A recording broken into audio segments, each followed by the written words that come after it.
Sabato 11 luglio Artegna e il comprensorio del Friuli Collinare Morenico ospiteranno il campionato italiano Gravel che assegnerà le 6 maglie tricolori previste, 3 per gli uomini e 3 per le donne. In gara la categoria Elite, previsto un percorso di 124 km per gli uomini e 84 per le donne, gli Under 23 e i Master. Trasferimento da Gemona ad Artegna,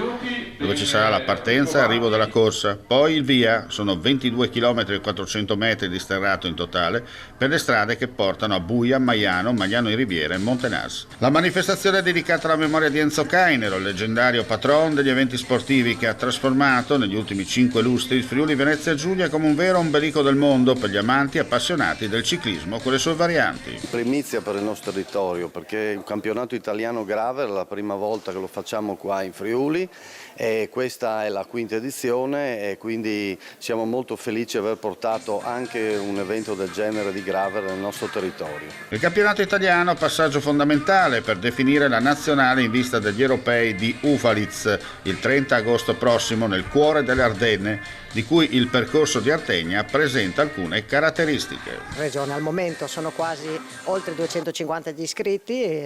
quindi